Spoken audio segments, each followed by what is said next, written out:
In the summer of 1590, an English ship dropped anchor off the coast of what is now North Carolina.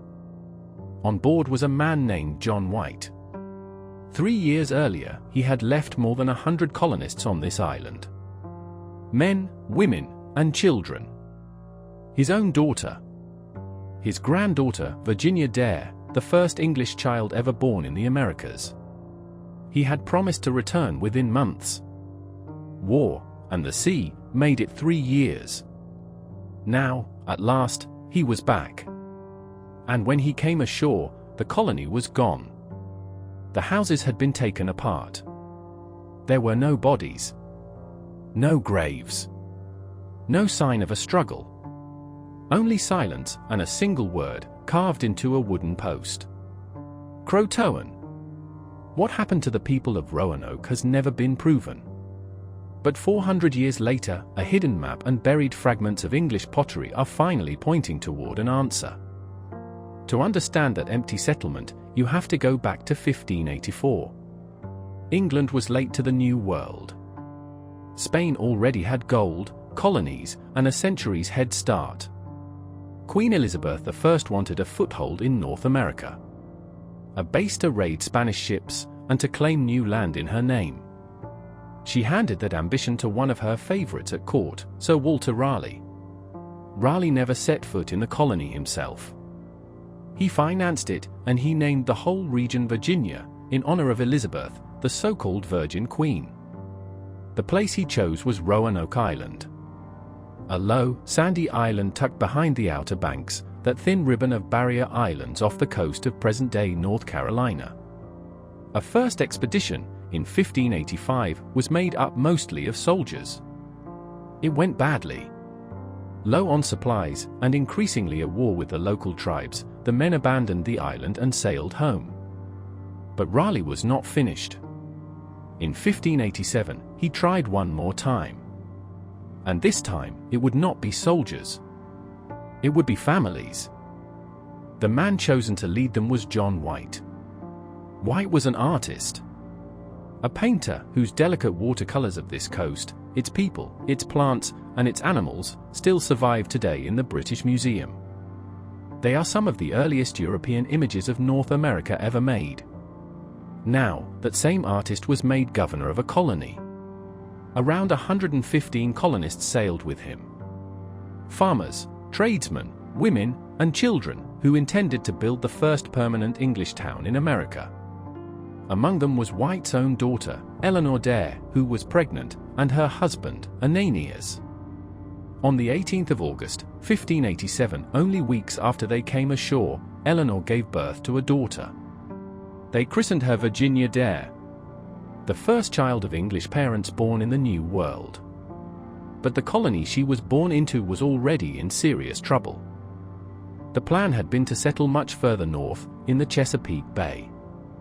Instead, the ships had dumped them back at Roanoke, the very site of that first, failed colony. Relations with the nearby tribes were already poisoned by the bloodshed of 1585. Food was running short. And so the colonists made a hard choice. John White would sail back to England himself, to bring reinforcements and supplies. But before he left, they agreed on a signal. If they moved somewhere else while he was gone, they would carve the name of their new home into a tree or a post. And if they were driven out by force, if there was an attack, they would carve a cross above it. White sailed for England expecting to be gone only a few months. He could not have known he was about to lose 3 years. Because soon after he landed, his entire country went to war. In 1588, the Spanish Armada bore down on England. Every seaworthy ship was seized for the defense of the realm. And John White found himself trapped, an ocean away from his newborn granddaughter. It was 1590 before John White finally crossed the Atlantic again. By a strange twist, he reached Roanoke on the 18th of August. Virginia Dare's 3rd birthday. As his men rowed toward the island, they saw a column of smoke rising from the trees, and White's hope must have surged. But when they landed, the settlement was deserted. The cottages were gone. Not burned. Dismantled. taken down, plank by plank. In their place stood a high palisade of tree trunks, built like a small fort. And there, carved into one of the gateposts in fair capital letters, was that single word: CROATOAN. On a nearby tree, 3 letters. C-R-O. White understood at once. This was the signal they had agreed on. The colonists had moved. And this is the detail that changes everything. There was no cross. No carved sign of distress. By their own agreement, that meant they had not left in danger. CROATOAN was a real place. An island to the south, known today as Hatteras.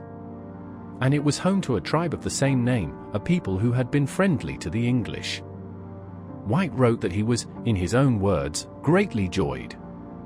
His family, he believed, was just a short sail away.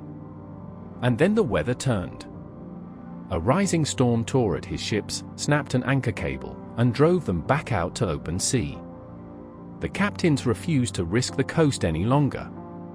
John White was carried away from Roanoke.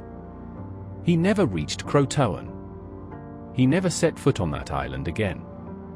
And he never saw his family for the rest of his life.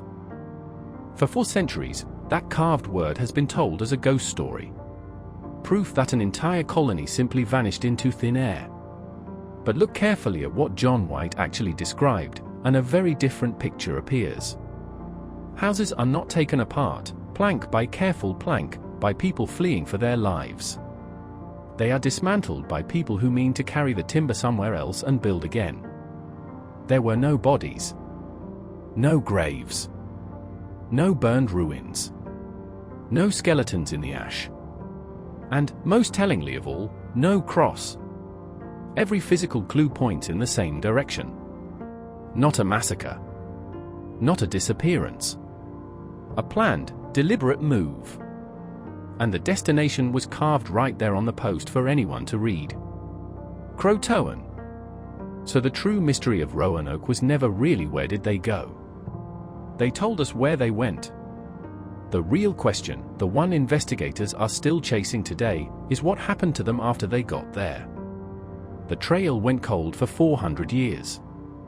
Then, modern investigators picked it up again, starting in the most unlikely place, with one of John White's own paintings. Among his surviving works is a map of the coast, called La Virginia Pars, kept in the British Museum. In 2012, researchers put it under specialized light, and they discovered something hidden. Beneath a small patch of paper, glued over the map long ago, was a symbol. A 4-pointed star, the mark of a planned fort. It sat inland, at the western end of Albemarle Sound, near the mouth of a river. A secret destination, painted over, perhaps deliberately concealed. Archaeologists went digging.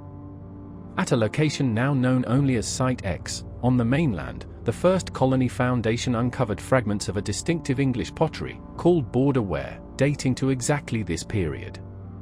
Far from any later settlement.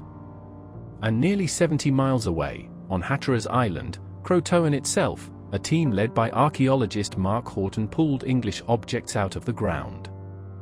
Part of a sword hilt. A fragment of a slate writing tablet, still bearing a letter. Metal gun fittings. European artifacts, buried deep in the layers of a Native American town. 2 sites. 2 directions. And in both, the fingerprints of the lost colonists. So what really happened to the lost colony? From here on, everything is theory. None of it has been proven, and I will label each one for exactly what it is. Theory 1, and today the leading explanation, is assimilation. That the colonists, or groups of them, went to live among the CROATOAN and other coastal tribes. That they married in, and slowly disappeared. Not as people, but as a separate English identity. The carved word, the English artifacts on Hatteras, and much later reports of grey-eyed Native Americans, said to read from a book, are all offered in support. Theory 2. They split apart. Some crossed to that hidden fort site inland, at Site X, while others went south to CROATOAN. 2 groups, 2 fates. Theory 3, the darkest one. That they died. Of starvation, of disease, or in an attack. Either by the Spanish, who were actively hunting for the English colony, or by hostile tribes. Years later, the settlers of Jamestown collected second-hand rumors of colonists killed to the north. But rumors are not evidence. And finally, the strangest chapter of all. The Dare Stones. Dozens of rocks, surfacing in the 1930s, carved with desperate messages supposedly written by Eleanor Dare herself, describing the deaths of the colonists. Almost all of them are now regarded by historians as an elaborate hoax. So here is where the case truly stands. The Lost Colony of Roanoke has never been officially solved. No grave, no document, no single artifact has closed it beyond all doubt. But the weight of the evidence has clearly shifted. The houses dismantled with care. The name carved without a cross. English pottery buried inland, and English blades buried in a Croatoan town.